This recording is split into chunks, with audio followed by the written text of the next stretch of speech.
Last time हम लोगों ने पीएच के बारे में पढ़ा था। पीएच के बारे में हमने क्या देखा था कि पीएच क्या होती है। पीएच लिक्विड प्रॉपर्टी है जो कि किसी भी लिक्विड के एसिडिक करेक्टर या बेसिक करेक्टर के बारे में बताती है। अगर हम किसी भी लिक्विड में उसके हाइड्रोजन आयन कंसंट्रेशन देखेंगे या उसकी हाइड्रोजन आयन कंसंट्रेशन को काउंट आउट करेंगे तो हम उसका उस लिक्विड का एसिडिक करेक्टर देख रहे हैं। और अगर हम किसी लिक्विड की हाइड्रो ऑक्साइड आयन कंसंट्रेशन को देखेंगे तो हम उसके पीओएच देख रहे हैं। और इन केस ऑफ पीओएच हम उसका बेसिक करेक्टर देखेंगे। ये हम लोग कल कर चुके हैं। फिर पीएच प्लस पीओएच जो है वो 14 का क्यूमुलेटिव है, और जिसमें से 7 न्यूट्रल है। 7 टू ऑनवर्ड्स 14 जो है वो बेसिक कैरेक्टर इंक्रीज हो रहा है, और 7 टू बैकवर्ड 1 तक एसिडिक कैरेक्टर इंक्रीज हो रहा है। ये सारी चीज़ें जो हैं ये हम लोग कल कर चुके थे। आज हम लोगों ने डिटर्मिनेशन ऑफ पीएच से शुरू करना है। डिटर्मिनेशन ऑफ पीएच में हमने क्या देखना है कि पीएच हम लोग जो है वो किस तरीके से मालूम करते हैं, किस तरीके से पता लगाते हैं। डिटर्मिनेशन ऑफ पीएच के जो है आज तक के जितने भी मेथड हैं वो सारे इन्होंने एक्सप्लेन किए हुए हैं। सबसे पहले जो है, सबसे पहला मेथड जो होता था वो पीएच पेपर का होता था। पीएच पेपर जो है उसमें क्या होता था, ये हम लोगों का बेसिक लैब का है। जो हम आप लोगों ने अगर 9th 10th में भी अगर लैब के अंदर पीएच का प्रैक्टिकल किया होगा तो यही मेथड यूज़ किया होगा। इसमें हम लोग एक पेपर लेते हैं, उस किसी भी लिक्विड के अंदर डिप करेंगे जिसकी हमने पीएच फाइंड आउट करनी है। जब हम उस लिक्विड के अंदर उसको डिप करेंगे तो उस पेपर का कलर बदल जाता है अकॉर्डिंग टू इट्स पीएच। फिर ना एक कलर चार्ट है जिसके ऊपर हर नंबर की पीएच का कलर लिखा हुआ है। जैसे 8 पीएच का कलर क्या होगा, 12 का क्या होगा, 10 का क्या होगा। हर पीएच का एक कलर होता है। हम उस पेपर का कलर जो है वो कलर चार्ट से मैच करते हैं, और हमें पता चल जाता है कि वो जो लिक्विड है जिसके अंदर हमने पीएच पेपर को डिप किया है उसकी पीएच क्या है, कलर मैचिंग। लेकिन ये इतना रिलायबल मेथड नहीं है, क्योंकि जैसे फर्ज करें कि जो 5 और 4 है उसका कलर डिफरेंस बहुत माइन्यूट है, मतलब बहुत थोड़ा सा है 5 और 4 के कलर डिफरेंस। तो आई साइड पे भी डिपेंड करता है, ह्यूमन टू ह्यूमन भी डिपेंड करता है कि किसी ह्यूमन को लगे कि ये pH 5 है और किसी ह्यूमन को लगे कि ये pH 4 है। इन केस ऑफ मेडिसिन जब हम लोगों ने लिक्विड प्रिपरेशंस बनानी होती हैं तो हम लोग इतनी गुंजाइश नहीं होती हमारे पास कि हम लोग 5 और 4 एक यूनिट का भी डिफरेंस लेके आ सकें अपनी प्रिपरेशंस के अंदर। या फिर इन केस ऑफ इंजेक्शंस, जब वो इंजेक्शंस जो हम लोगों ने आईवी लेने होते हैं या आईएम लेने होते हैं, उन इंजेक्शंस के केस के अंदर भी हम एक एक पॉइंट का भी डिफरेंस अपनी मेडिसिन की प्रिपरेशन के अंदर नहीं लेके आ सकते। तो दैट इज़ वाई हम लोगों को पीएच के केस के अंदर, इन case of parenterals, in case of injections, हम लोगों ने पीएच एग्जैक्ट बनानी होती है, ताकि वो इंजेक्शन डायरेक्ट आपके ब्लड में जा रहा है उसकी पीएच आपकी ब्लड की पीएच के इक्वल हो। दैट इज़ वाई हम लोगों को बहुत प्रिसाइज चाहिए कोई ऐसा मेथड कि हम लोगों को प्रिसाइज एग्जैक्ट पता चल जाए। तो वो हम लोग जो यूज़ करते हैं दैट इज़ पीएच मीटर। ये लेकिन ये हम थर्ड पे पढ़ेंगे। उसके बाद जो है ना, पीएच पेपर के बाद साइंटिस्ट ने थोड़ी और डेवलपमेंट की थी इस फील्ड के अंदर, इस सब्जेक्ट के अंदर, और फिर उन्होंने पीएच इंडिकेटर्स को जो है वो इन्वेंट किया था। पीएच इंडिकेटर्स क्या होते हैं? पीएच इंडिकेटर्स जो हैं वो केमिकल सब्सटेंसेस हैं। अच्छा, ये जो पीएच पेपर है ना, जो मैंने आपको पीएच पेपर बताया था, उसको हम डिप करते हैं और फिर उसका पी कलर देखते हैं। ये कलर उन्होंने कलर चार्ट सेंड किया हुआ है, रेड। अब ये देखें, 1 और 2 का कलर डिफरेंस बहुत लाइट है, 2 और 3 का कलर डिफरेंस भी बहुत लाइट है। तो अगर आप लोग उसको जो है किसी भी लिक्विड के अंदर डिप करो उस पेपर को और फिर चेक करो तो ह्यूमन टू ह्यूमन बहुत ज़्यादा डिफरेंस आता है। आप मैं कहूँ कि 3 है, आप में से एक बचा के नहीं 2 है, एक बचा के 1 है। तो इतना डिफरेंस हम नहीं लेके आ सकते। तो लैब के केस में जो है, जब लैब वर्क हम कर रहे होते हैं उसके केस में चलो फिर ठीक है, जिसमें इतनी मेडिसिन का काम नहीं है, बस हम लोग लैब वर्क कर रहे हैं, उसमें ठीक है। वरना जो है हम लोगों के लिए पॉसिबल नहीं है कि हम मेडिसिन के केस के अंदर पीएच पेपर यूज़ करें। नेक्स्ट हमारे पास बचे हैं पीएच इंडिकेटर्स। पीएच इंडिकेटर्स मैंने आपसे कहा है कि अब हमारी इंडस्ट्री जितनी भी all over the world research हो रही है, ऑल ओवर द वर्ल्ड जितनी भी रिसर्च हो रही है हमारी, कुछ अर्से पहले तक तो यही चल रहे थे, लेकिन अब हम लोगों ने मोर एडवांस हो गए हैं और हम लोग अब पीएच मीटर्स के ऊपर आ गए हैं। लेकिन इससे पहले पीएच इंडिकेटर्स ही चलते थे। इवन के आप लोगों ने अगर 9th 10th के अंदर टाइट्रेशन की हो, मैंने आप लोगों को एक टाइट्रेशन करवानी है लैब में, तो आप लोगों ने टाइट्रेशन की हो जिसके अंदर हम एसिड और बेस को मिक्स करते थे और उसका कलर चेंज हो जाता था और पिंक कलर बन जाता था। उसमें हम क्या करते हैं कि पीएच इंडिकेटर्स यूज़ करते हैं। फिनोफ्थलीन आप लोगों ने कभी नाम सुना हो? अच्छा, अब मैं आप लोगों को पीएच इंडिकेटर का कॉन्सेप्ट देती हूँ कि पीएच इंडिकेटर क्या होता है। कोई भी केमिकल सब्सटेंस है, इट्स सेल्फ ना ये एसिडिक है ना ये बेसिक है, ना इसने किसी रिएक्टेंट के साथ बाइंड करना है। ये एक ऐसा सब्सटेंस है जिसने जैसे ही उसकी सोल्यूशन की ये हम किसी भी सोल्यूशन में डाल देते हैं, ठीक है, 1 to 2 ड्रॉप्स इसके लगते हैं, किसी भी सोल्यूशन में हम डाल देते हैं, और फिर जब उस सोल्यूशन के अंदर जिसके अंदर हमने इसको डाला है, उस सोल्यूशन की जब पीएच खुद ब खुद बदलती है, इंडिकेटर की वजह से नहीं, किसी रिएक्शन की वजह से जब बदलती है, हमने उस जो भी सोल्यूशन है जिसके अंदर हमने इंडिकेटर 1 to 2 ड्रॉप डाला था, उस सोल्यूशन का हमने अब रिएक्शन करवाया है किसी भी चीज के साथ, तो ये जो इंडिकेटर है ना, ये पीएच के बदलने पर अपनी क्या कर लेगा, कलर चेंज कर देता है। ये खुद से एज सच रिएक्शन नहीं करता, ये बस हम किसी भी सोल्यूशन के अंदर इंस्टिल करवा देते हैं, किसी भी सोल्यूशन के अंदर हम इसको डाल देते हैं, 1 to 2 ड्रॉप्स इसके हार्डली लगते हैं। उसके बाद क्या होता है कि जब हम किसी भी सोल्यूशन के अंदर पीएच इंडिकेटर को डाल देते हैं, पीएच इंडिकेटर उसके अंदर रहेगा, लेकिन जब उस सोल्यूशन का कोई रिएक्शन होता है, आपने उसको किसी भी केमिकल रिएक्शन में यूज किया, चाहे उसके अंदर कोई एसिड डाला है, चाहे उसके अंदर कोई बेस डाली है, कोई प्रेसिपिटेशन रिएक्शन हुआ है, कोई रिडॉक्स रिएक्शन, उसकी ऑक्सीडेशन हुई है, रिडक्शन हुई है, कोई भी रिएक्शन हुआ है, तो जो इंडिकेटर है वो इंडिकेट करता है, मतलब वो बताता है कि रिएक्शन कंप्लीट हो गया है। कैसे बताएगा? बाय चेंजिंग इट्स कलर, वो अपना कलर चेंज कर लेगा। जैसे फर्ज करें, in the case of phenolphthalein, the colour of indicator is transparent, वो ट्रांसपेरेंट है, उसका कोई कलर नहीं है। आप जब भी उसको सोल्यूशन के अंदर डालेंगे, सोल्यूशन अपना कलर रिटेन करेगी, फिनोल्फथालीन का कोई कलर नहीं है। जैसे ही आप उस सोल्यूशन को किसी भी चीज़ के साथ, किसी भी केमिकल के साथ सब जो है रिएक्शन करवाएंगे, फिनोल्फथालीन जो है एसिड बेस्ड रिएक्शंस के अंदर अपना कलर पिंक कर लेती है, पिंक कलर आ जाएगा। तो पिंक कलर किस चीज़ का इंडिकेशन है कि इसके अंदर एसिड बेस्ड रिएक्शन हुआ है। उसके बाद हम लोग पीएच इंडिकेटर्स यूज़ क्यों करते हैं? सबसे पहले ये डेफिनेशन हो गई, इसको अंडरलाइन कर लें। ये जो है, ये इसके एम्स हैं, इसके ऑब्जेक्टिव्स हैं, इधर हेडिंग लगा लें, ऑब्जेक्टिव्स, कि व्हाट आर द ऑब्जेक्टिव्स या एम्स ऑफ पीएच इंडिकेटर। हम यूज़ क्यों करते हैं? हम ये पता लगाने के लिए करते हैं कि ये कंपाउंड कौन सा है, ठीक है, ये एसिडिक है या बेसिक है। हम किसी भी कंपाउंड की जो है प्रेजेंस को वेरीफाई करने के लिए, उसकी टाइप को वेरीफाई करने के लिए, उसकी प्रेजेंस को वेरीफाई करने के लिए हम इसको इस्तेमाल करते हैं। उसके अलावा हमें कोई भी सैंपल अगर दिया जाए और कहा जाए कि इसकी पीएच फाइंड आउट करें, तो उसके लिए भी हम लोग इस्तेमाल करते हैं।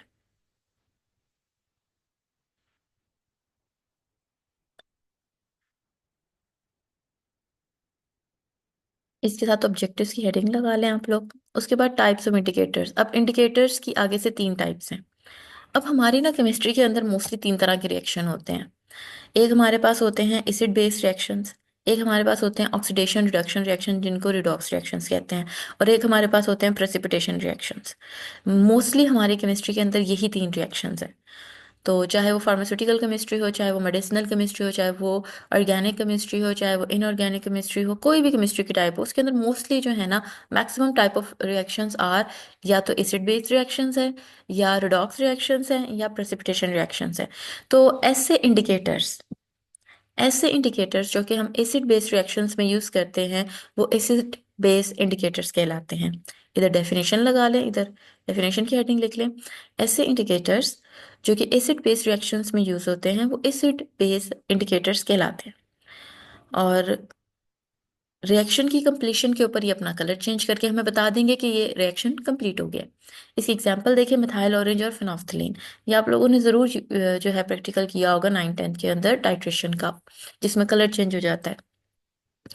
बच्चों को वैसे तो चीज़ें नहीं याद होती, लेकिन ये हमारे लिए बड़ी अट्रैक्टिव चीज़ थी कि जो है ना, फ्लास्क के अंदर लिक्विड पहले ट्रांसपेरेंट था, ड्रॉप बाय ड्रॉप एक और ट्रांसपेरेंट लिक्विड डाला है, तो वो भाई कलर पिंक हो गया उसका। Redox indicators. रिडॉक्स का मतलब, रिडॉक्स 2 चीज़ों के मिलने से बना है, एक ऑक्सीडेशन और एक रिडक्शन। अब हम रिएक्शंस की डिटेल में नहीं जा रहे कि what is oxidation and what is reduction, क्योंकि हमारे सब्जेक्ट का ये जो है मकसद नहीं है। हमारा जो है पॉइंट ये है, रिडॉक्स इंडिकेटर वो इंडिकेटर होता है जो कि ऑक्सीडेशन और रिडक्शन रिएक्शंस में यूज होता है। केमिस्ट्री के वो रिएक्शंस जिनके अंदर या ऑक्सीडेशन हो रही है या रिडक्शन हो रही है, उनके अंदर हम लोग क्या यूज करते हैं, रिडॉक्स इंडिकेटर्स। और इसकी एग्जांपल देखें, KMnO4। ये पोटासियम परमैंगनेट है, लेकिन किताब में इसके नहीं नहीं लिखा हुआ कि ये पोटासियम परमैंगनेट है। तो आप लोगों ने इसको नहीं लिखना, आपने बस इसको ऐसे ही याद करना है कि MnO4 एग्जाम्पल्स आपने ज़रूर याद करनी है। आपको जो है पेपर में एग्जाम्पल्स आ सकती हैं कि इसकी एग्जाम्पल्स क्या है, रेडॉक्स इंडिकेटर्स की एग्जाम्पल क्या है, या फिर कोई फिनोल्फ्थालीन लिखते हो कहेंगे ये कौन सा इंडिकेटर है, रेडॉक्स है या प्रेसिपिटेशन है, कौन सा है। अब तीसरा केमिस्ट्री में जो सबसे ज़्यादा रिएक्शन होते हैं वो है प्रेसिपिटेशन रिएक्शंस। प्रेसिपिटेशन रिएक्शंस में क्या होता है कि आपने कोई भी रिएक्शन कंप्लीट करवाया है तो हमें कैसे पता चलेगा कि ये रिएक्शन कंप्लीट हो गया है? पार्टिकल्स बन जाएंगे उस रिएक्शन मटेरियल के अंदर। आपने एक जो है रिएक्टेंट लिया, मतलब कि दो तीन इंग्रेडिएंट थे रिएक्शन करवाने के, एक इंग्रेडिएंट के अंदर दूसरा इंग्रेडिएंट, एक दूसरे के अंदर तीसरा इंग्रेडिएंट एंटर किया और आपने कहा ये रिएक्शन हो गया। अब ये रिएक्शन की कंप्लीशन कैसे पता चलती है? ये कलर नहीं अपना चेंज करेंगे बल्कि इनमें प्रेसिपिटेशन हो जाएगी। प्रेसिपिटेशन मतलब पार्टिकल्स बन जाएंगे उस सॉल्यूशन के अंदर। ये पार्टिकल्स बना के अपने सॉल्यूशन के अंदर ये इंडिकेट करता है कि रिएक्शन कंप्लीट हो गया है। प्रेसिपिटेशन इंडिकेटर्स अपना कलर चेंज नहीं करते बल्कि ये क्या कर देते हैं, ये अपने उसके अंदर प्रेसिपिटेट्स बनाते हैं। समटाइम्स कलर भी चेंज करते हैं, टाइप पे डिपेंड करता है, लेकिन ज्यादातर प्रेसिपिटेट्स बनाते हैं। और समटाइम ये भी हो सकता है कि प्रेसिपिटेट्स का बनना ही कलर चेंज हो, ब्राउन कलर के प्रेसिपिटेट्स बन जाए, लेकिन एक्चुअल में पूरे के पूरे सॉल्यूशन का कलर नहीं चेंज होता बल्कि प्रेसिपिटेट्स का समझ लें कि कलर चेंज हो जाएगा या प्रेसिपिटेट्स बन जाएंगे। और प्रेसिपिटेट्स क्या होते हैं? पार्टिकल्स का विजिबल हो जाना, पार्टिकल्स नजर आना शुरू हो जाए, दानेदार चीजें नजर आना शुरू हो जाती हैं। आप कहते हो ये पार्टिकल्स नजर आ रहे हैं इसके अंदर। इसकी एग्जांपल देखिए K2Cr2O7, इसका नाम इन्होंने ब्रैकेट में लिखा हुआ है, ऊपर वाले का नहीं लिखा हुआ था तो वो आपने नहीं करना। इसका लिखा हुआ है, इसका क्या है? Potassium chromium oxide. ये हो गए पीएच इंडिकेटर्स। अब ये जो पहली पहली लाइंस हैं ये इनकी डेफिनेशंस हैं, इनके साथ हेडिंग्स लगाएं, डेफिनेशन, देन आगे हेडिंग लगाएं example. Definition example, definition example, definition example, सारी चीज आप लोगों ने विद हेडिंग करनी है। मेन हेडिंग क्या है? एसिड बेस इंडिकेटर, देन उसकी डेफिनेशन, ये उसकी डेफिनेशन है, कोई भी ऐसा इंडिकेटर जो कलर चेंज करेगा पीएच के बदलने पर एसिड बेस रिएक्शंस के अंदर, ये होगी इसकी डेफिनेशन। देन एग्जांपल की हेडिंग देनी है, नंबर 1 नंबर 2 करके उसकी एग्जांपल लिखनी है। फिर नेक्स्ट में आपने डॉक्स इंडिकेटर की डेफिनेशन लिखनी है और फिर उसके बाद डेफिनेशन में हेडिंग लगानी है, पहले डेफिनेशन, देन डेफिनेशन लिखने के बाद एग्जाम्पल की हेडिंग देनी है, देन उसकी एग्जाम्पल लिखनी है। क्वेश्चन आपने प्रॉपर तरीके से अटेम्प्ट करना है। अब जो है थर्ड टाइप में हमारी, जब हम मेडिसिन वगैरह बनाते हैं, मैंने आपको पहले भी बताया, इस केस में हमें एक प्रिसाइज जो है वो चाहिए पीएच की मेजरमेंट। जैसे हमारे ब्लड की पीएच है 7.35 टू 7.4। अब 7.35, अब देखें विद पीएच इंडिकेटर्स और पीएच मीटर हम लोग 7 तक तो सेट कर सकते हैं, लेकिन ये जो 3, 5 या 4 मतलब कि पॉइंट के बाद की वैल्यूज हैं, इतनी प्रिसाइज या इतनी एक्यूरेट मेजरमेंट्स के लिए हमें इससे भी एडवांस जो है वो अपरेटस या इंस्ट्रूमेंट चाहिए, and that is pH meter. PH meter जो है ये वो इंस्ट्रूमेंट है जो कि फार्मास्यूटिकल इंडस्ट्री में यूज होता है, और इससे हम लोग लिक्विड्स की और उसके साथ साथ सेमी सॉलिड्स जो हमारी प्रिपरेशंस होती हैं, क्रीम ऑइंटमेंट्स वगैरह, उनकी भी हम लोग पीएच को फाइंड आउट कर सकते हैं। अब ये देखें, ये हमारे पास जो है एक इस पेज के ऊपर बना हुआ है पीएच मीटर। इसमें ये एक बीकर है, बीकर के अंदर जो है ये लिक्विड है, लिक्विड के अंदर ये ग्लास रॉड को हमने लगाया हुआ है। ये जो एक्चुअली ग्लास रॉड है ये पीएच मीटर का हिस्सा है। ग्लास रॉड को हम लोग उस लिक्विड के अंदर डिप कर देते हैं जिसके हम लोगों ने पीएच फाइंड आउट करनी है। जब हम इस ग्लास रॉड को उस लिक्विड के अंदर मिक्स कर देंगे जिसकी हमने पीएच फाइंड आउट करनी है, तो यहाँ के ऊपर ये डिस्प्ले, इसके अंदर जो है ये, इसके साथ ही जो है ना इसके अंदर इसकी मशीन होती है जिसके अंदर सॉफ्टवेयर होता है, और ये जो है ना ये इलेक्ट्रिकली, इलेक्ट्रिक सप्लाई इसको दी जाती है, स्विच यहाँ से लगता है। यहाँ पे देखें एग्जैक्ट वैल्यू आ जाएगी पॉइंट के 4.055, मतलब इतनी एग्जैक्ट वैल्यू ये शो करेगा। तो इन केस ऑफ मेडिसिन जो है हम लोग पीएच मीटर्स को यूज करते हैं। इसको हम पढ़ें कि इसमें क्या लिखा हुआ है। It is an electronic instrument use for measuring the pH of liquids and semi solids. Semi solid क्यों? जितनी भी क्रीम ऑइंटमेंट्स जो आपकी टॉपिकल प्रिपरेशंस होती हैं उनके लिए भी हम लोग जो हैं उनकी पीएच भी आपकी स्किन की पीएच के इक्वल होनी चाहिए। ऐसा तो नहीं हम कर सकते कि जो आपकी जितनी भी टॉपिकल प्रिपरेशन है जो आप लोगों ने स्किन के ऊपर अप्लाई करनी है वो हम लोग एसिडिक बना दें, बहुत ज़्यादा एसिडिक बना दें या बहुत ज़्यादा बेसिक बना दें, हमें उनको न्यूट्रल के आसपास ही रखना पड़ता है।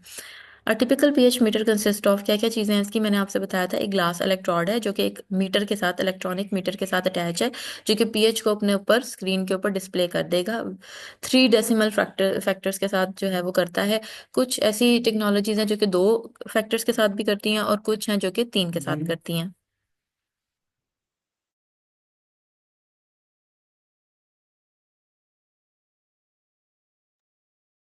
इसके बाद हमारे पास एप्लीकेशंस हैं कि हम लोग ये चीज़ पढ़ ही क्यों रहे हैं, हम लोग पीएच के बारे में क्यों पढ़ रहे हैं। क्योंकि हमारी फील्ड के अंदर, इन case of medicine, in biology, in food sciences, जो है पीएच को हमने मेजर करना ही है। जब हम फूड प्रिजर्वेशन की तरफ जाते हैं तो हम पीएच उसकी थोड़ी सी स्लाइटली एसिडिक रखते हैं, ताकि माइक्रो ऑर्गेनिज्म जो हैं वो प्रिजर्व फूड के अंदर एंटर ना हो सकें। उसके अलावा मेडिसिन की भी जो है हम लोगों ने पीएच सेट करनी होती है, लिक्विड प्रिपरेशंस की, सेमी सॉलिड्स की, नॉट सॉलिड। सॉलिड की पीएच नहीं हमने सेट करनी होती। उसके अलावा जितने भी हमारे बायोलॉजिकल मेडिसिन हैं, लाइक एंजाइम्स, एंजाइम्स अपनी एक स्पेसिफिक पीएच के ऊपर काम करते हैं। तो हमारी बॉडी में भी अगर जो है जो एंजाइम्स काम कर रहे हैं, समटाइम जो है हमारी बॉडी की पीएच बदल जाती है, जिसकी वजह से वो एंजाइम्स काम करना बंद कर देते हैं। तो एंजाइम एक स्पेसिफिक पीएच पे काम करते हैं, और उनकी प्रिपरेशंस के टाइम पे हम लोगों ने पीएच को मेंटेन करना होता है। और हम लोगों की एंजाइम्स की जो प्रिपरेशंस है, that are called biological medicine, और ये ज़्यादा एक्सपेंसिव होती हैं। और जो भी हमारी आईवी प्रिपरेशंस हैं, मतलब जो हमारे इंजेक्टेबल्स हैं, जो हमने इंजेक्शंस अपनी बॉडी के अंदर लगाने होते हैं, वो हम लोग डायरेक्ट ब्लड के अंदर एंटर करवाते हैं इंजेक्शन। तो उनकी पीएच, आईवी या पेरेंटल्स की पीएच जो है वो हमारी ब्लड की पीएच के इक्वल होनी चाहिए। हमारी ब्लड की पीएच यहाँ पे 7.3 to 7.4 लिखी हुई है, but in your physiology book जहाँ पे आप लोगों का ब्लड का चैप्टर है, वहाँ पे प्रॉपर्टीज ऑफ ब्लड में 7.35 लिखी हुई है।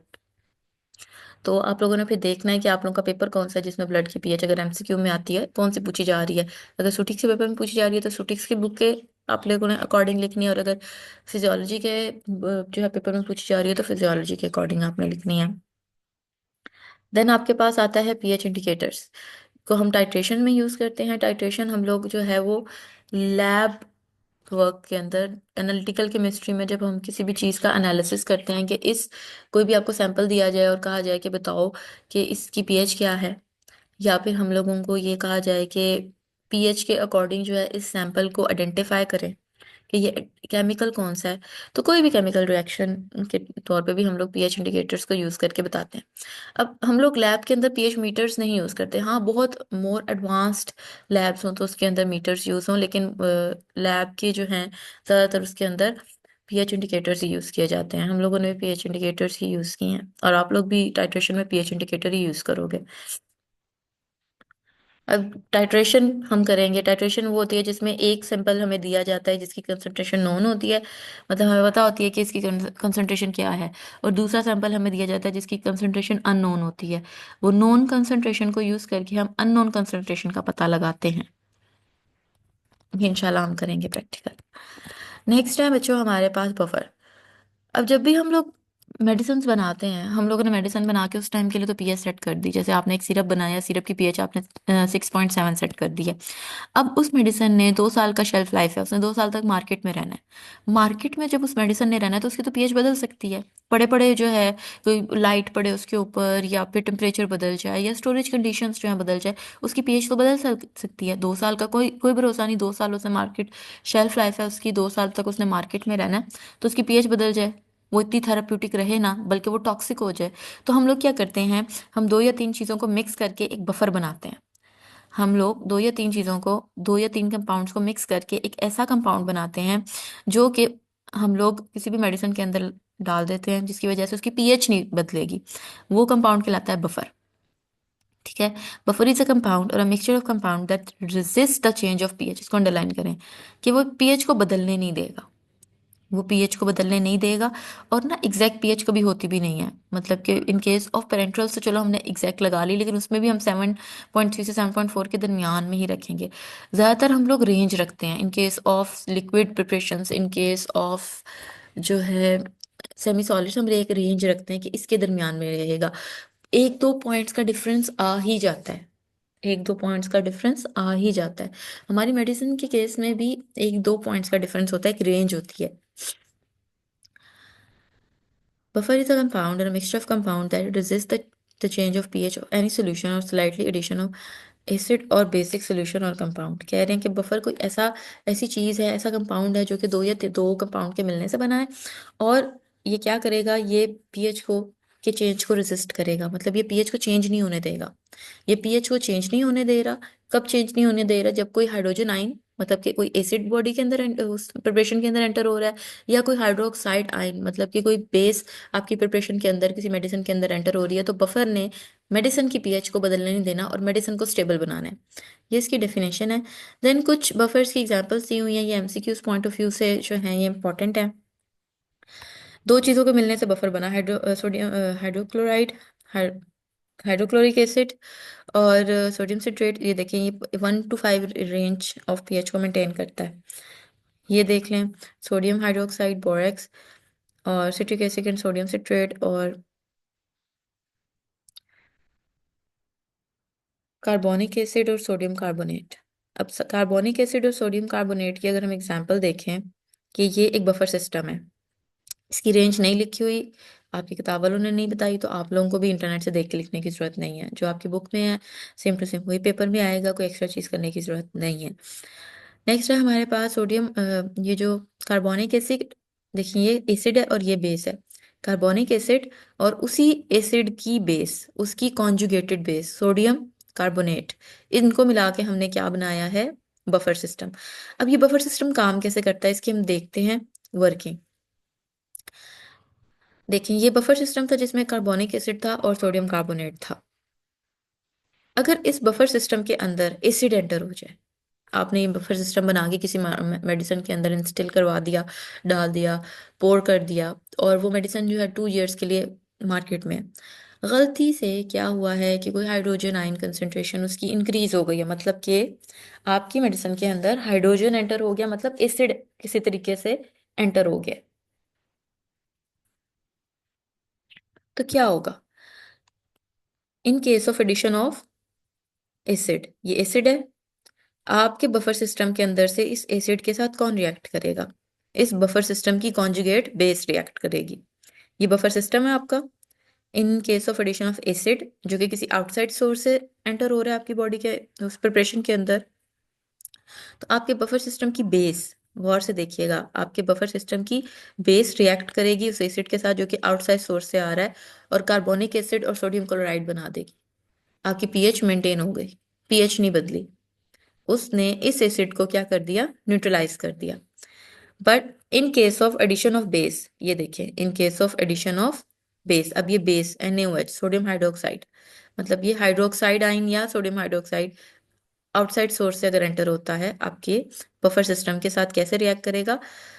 बेस के केस के अंदर आपका ये जो बफर सिस्टम है इसका एसिड रिएक्ट करेगा। बाहर से क्या आई है? बेस।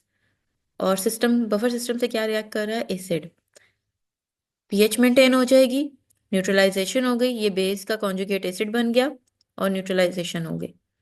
तो in case of both acid addition और बेस एडिशन, एसिड एडिशन के ऊपर बफर सिस्टम की बेस रिएक्ट करेगी, और in case of addition of base buffer system का एसिड रिएक्ट करेगा, और आपकी जो मेडिसिन की पीएच है वो मेंटेन रहेगी।